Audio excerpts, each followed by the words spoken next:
అది OU ladies hostel. అర్ధరాత్రి అందరూ పడుకున్నారు. కొందరు విద్యార్థినులు చదువుకుంటున్నారు. కరెక్ట్గా అప్పుడే ఎక్కడి నుంచి వచ్చారో తెలియదు ముగ్గురు అగంతకులు హాస్టల్లోకి ప్రవేశించారు. బాత్రూమ్స్, వెంటిలేటర్స్ వద్దకు ప్రవేశించి సైగలు చేశారు. హాస్టల్లో ఒక్కసారిగా అబ్బాయిలు కనిపించేసరికి అక్కడ విద్యార్థినులు భయాందోళనకు గురయ్యారు. కేకలు పెట్టి అరిచారు. కొందరు అమ్మాయిలు ఒక అడుగు ముందుకేసి అగంతకుల్లో ఒకరిని పట్టుకుని చున్నీతో కట్టి చితకబాదారు. గజం కేవలం 26,000 రూపాయలతో 165 గజాల భూమి కేవలం 52 లక్షలు మాత్రమే. అనంతరం పోలీసులకు అప్పగించారు. అయితే ఈ ఘటనతో ఒక్కసారిగా విద్యార్థులలో ఆగ్రహం కట్టలు తెంచుకుంది. హాస్టల్లో రక్షణ కరువైందని సీసీటీవీలు ఏర్పాటు చేయాలని రాత్రి విద్యార్థులు ఆందోళనకు దిగారు. నేడు ఉదయం కూడా భారీగా విద్యార్థినులు రోడ్లపైకి వచ్చి నిరసన చేపట్టారు.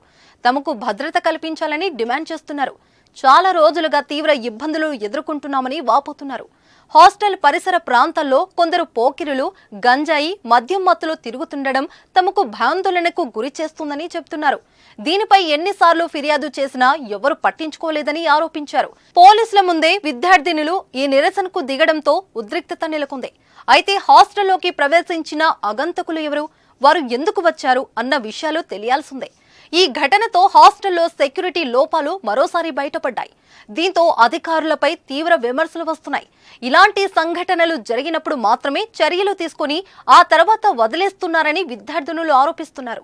గతంలో కూడా హాస్టల్లోకి అపరిచితులు చొరపడ్డ ఘటనలు జరిగాయి. అయినా అధికారులు మాత్రం కఠిన చర్యలు తీసుకోవడం లేదు. దీనిపై ప్రభుత్వం స్పందించాలని డిమాండ్లు వ్యక్తమవుతున్నాయి.